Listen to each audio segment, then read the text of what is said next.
Do you have enough food stocked up? And the real question, how do you even know? Hey everybody, this is Deb from Just Do Something Homestead, and today we're going to talk about how to fill your pantry. How do you know when too much rice is too much, or if you really should be saving more? Or what foods are better for long-term storage versus foods that just don't store very long at all? And in that case, is it better to store all the ingredients and make your own? But mainly, we're going to talk about how to vacuum seal foods and why it's my first choice when I want to fill my pantry. And if you are brand new to our channel, I just want to say welcome. We've gotten over 10,000 new subscribers, and that's a lot of people who have never seen our videos before. Many times it feels as though all I talk about is vacuum sealing food, whether I'm saying you need to fill your pantry now, or let's go over the benefits of vacuum sealing. So let's jump right in and talk about all the reasons and how to quickly stock up on food. I will also go over the steps needed to vacuum seal food, and you will find out how very easy and quickly it is to see results. So please hang around to the very end of this video so you can see what equipment you need to vacuum seal and step by step how we do it. The first thing we're going to talk about are the steps needed to fill your pantry, and no, it is not too late to get started. The easiest and fastest way to fill up a pantry is to purchase canned items. I recommend stocking up on fruits, vegetables, pasta sauce, peanut butter, and broths. Check the best by dates and make sure you rotate your stock. Another way to stock up quickly is to purchase freeze-dried meals. Whether you're buying buckets or you're buying single servings, you can order these and even purchase them in Walmart. One of my personal favorites is Augustin Farms. I order these off of Amazon. 2 reasons why I like this brand. Number 1, you can often find them on sale.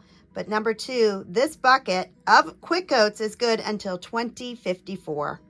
They also have a huge selection of foods in these canisters, and they also have the same guarantee and long-term storage. The third way to fill your pantry quickly is to can your foods. I've been canning herb potatoes every weekend. If I was to store those in my basement, they would last, 6 months, 8 months.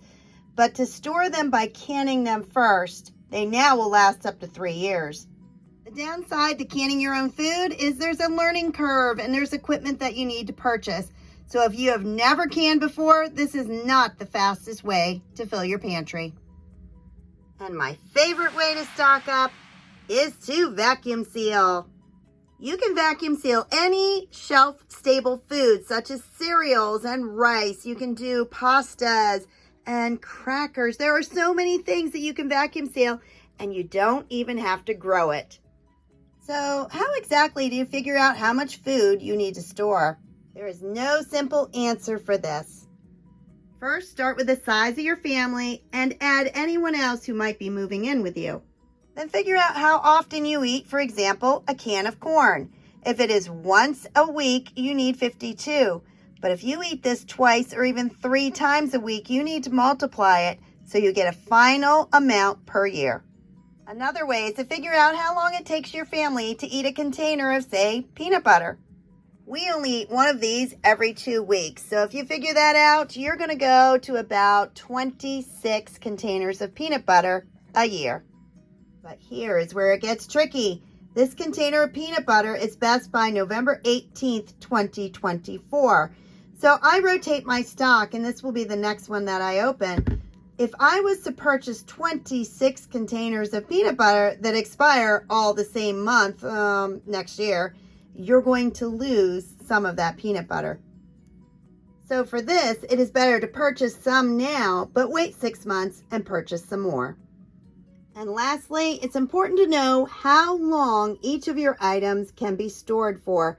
Some are going to be long-term. Some will be short-term, and some will be less than a year.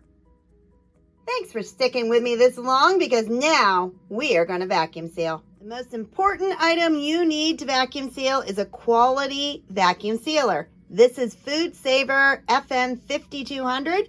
I have had it for over a decade and I am extremely pleased with it. It has been used hard and many times and I have never had a failed seal.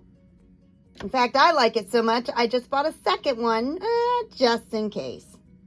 Next, you need some canning jars. Those are ½ gallon, but today I'm going to be using quart. I prefer to use the wide mouth for vacuum sealing and the regular mouth for canning because regular mouth jars, the lids are cheaper and you can only use them once. I can a lot, so I want the cheapest lids I can find that are quality lids. As far as vacuum sealing, I use wide mouth. Even though they cost more, I can use them over and over again. And since I use these lids many times, I have found that a magic eraser takes off all of that marker. Today I'm using 2 quart jars, 2 flats or lids, and I need the 2 rings to put on when I'm all finished. I also use a wide mouth funnel so I don't get flour, sugar, and anything else that I'm vacuum sealing all over the place. Whatever vacuum sealer you choose, make sure that it has this port on it so you can plug it into the attachments that go onto the jars. Now these attachments I purchased separately. They were $13.99 for the wide mouth and also for the regular mouth. Whew, let's get started. Now, the first thing I'm going to do is coconut clusters. I am not on a keto diet, but these are really, really good. So you are going to fill up your jar. Once filled, you want to shake it around, thump it around, and get it to settle so you can add more to it.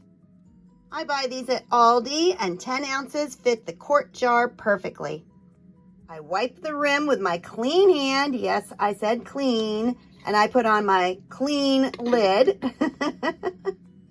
Add the attachment and plug in the port on the top.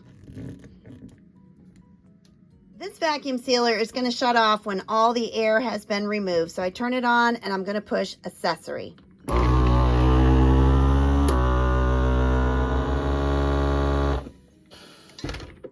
Remove the port and the jar sealer attachment. You're going to want to make sure that your jar is sealed, and the easiest way is this should be sunk in just a little bit. It pulls it down in, and then I want you to grab the rim and go all the way around. See if you can pull that lid off.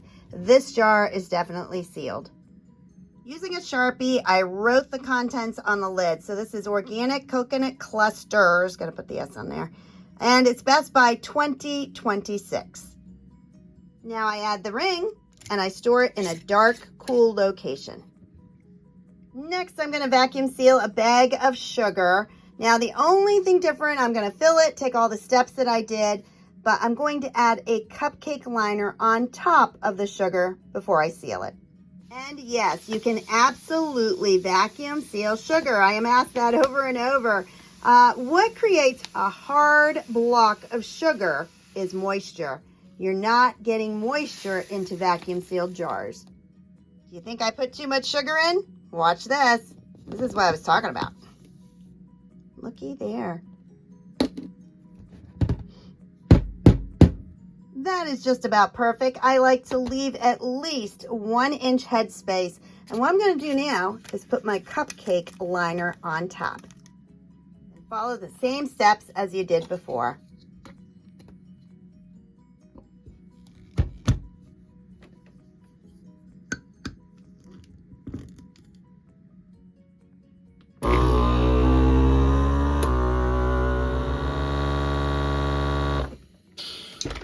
By using the cupcake liner, you prevented all of that sugar from being sucked into your vacuum sealer.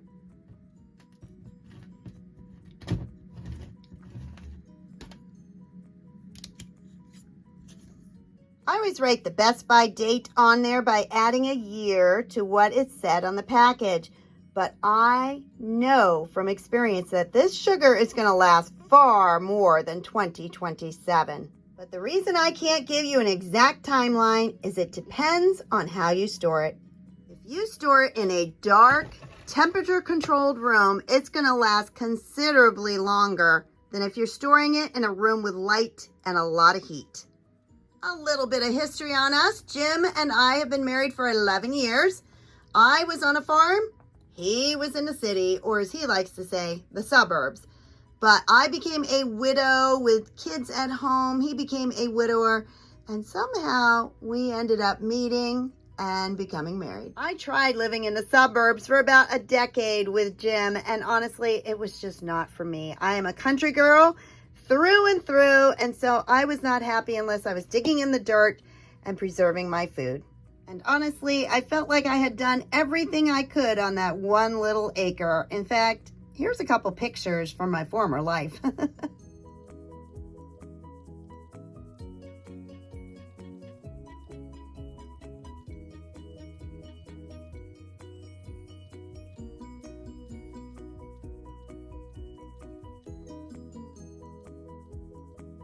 So about 2 years ago, we packed up our bags and added a moving truck and moved out of state to West Virginia.